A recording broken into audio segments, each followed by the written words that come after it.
So today I wanted to talk about one of my favorite tanks in the fish room, also one of my most profitable tanks in the fish room. This tank has my Japan blue gold double sword guppies in here. I also have a lot of red cherry shrimp in here, as you can see. The plants in here, this is dwarf sage that's carpeting on the bottom.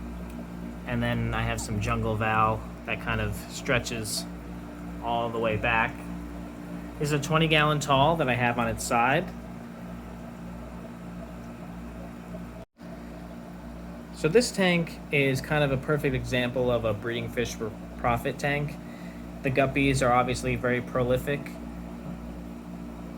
I could also sell the cherry shrimp in here, which are exploding. A lot of them like to hide in the back, but when I put rapashi out, they really come up to the front. But also, I can sell the plants in here. The dwarf sage, I could pull some and sell online, as well as the jungle val. The jungle val spreads like crazy. You can see how much I have, kind of how far back it goes. And I just pull a couple of those, and you can either bring them to your local store or sell them online on eBay or Aquabid. So I'm just going to share a couple tips that I learned with the progression of this tank.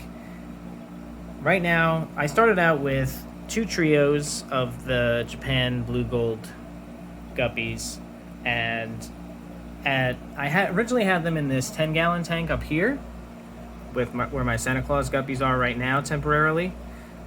In a 10-gallon tank, I did have all this cover, but I found that the big females, like you could see that one there, she's a larger female. She's not the largest that I have, but the original 3 or 6 females that I had were much larger, and they were eating the fry right away. So when I dropped them in this 20-gallon, they had more space, more cover, and they just exploded. The cherry shrimp, I didn't have any snails in here to compete with them, so they kind of exploded as well. And I do feed them rapashi and shrimp pellets, the Shrimp King food, and everybody eats on the rapashi. Everybody picks at the pellets as well. Something I do want to talk about is we have a generation gap. I've seen this in many of my guppy tanks, and I'm just now learning how to combat that so that I have a steady supply of these guys to go out and ready for sale, instead of losing these months where I'm out of stock.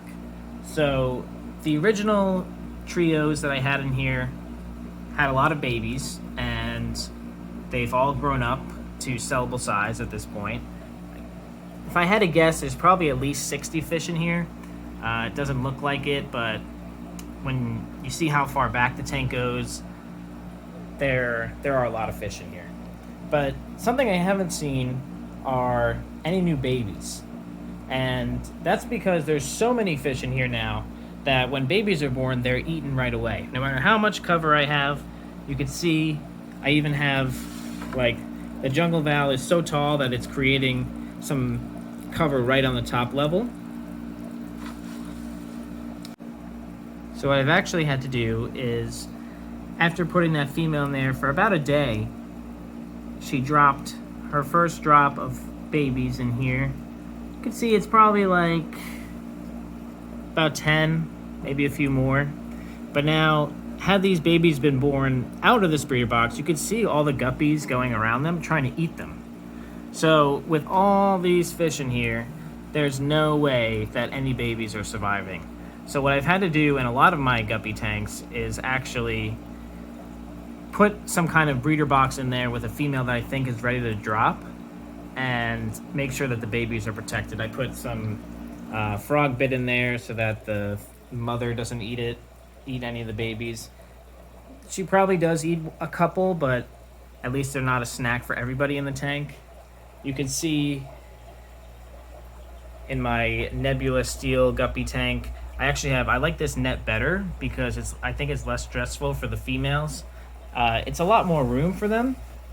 And you can see in this one how many fry I have in this one compared to that smaller one.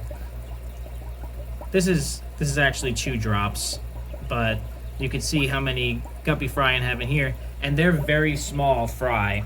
When I have these giant females in here,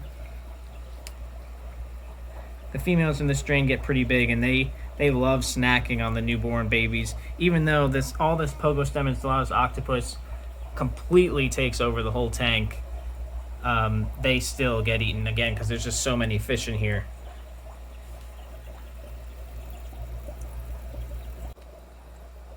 So maintenance for this tank is pretty simple. It is on an auto water change system, probably changes 15% every other day. But if I didn't have the auto water change system, I would probably just change water once a week. Probably a large amount, maybe 75%.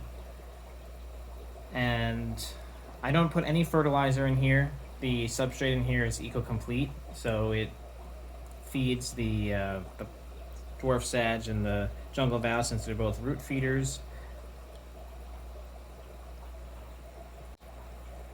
Feeding, I probably do 2 or 3 times a day, 1 or 2 of those feedings being live baby brine, and the other being a flake food or fluval bug bites. And of course the rapashi that I just put in there. So hopefully this video gave you some ideas on how to set up your tank if you wanted to make some profit, or maybe you learned something new. If you did, let me know in the comments. We'll see you in the next one.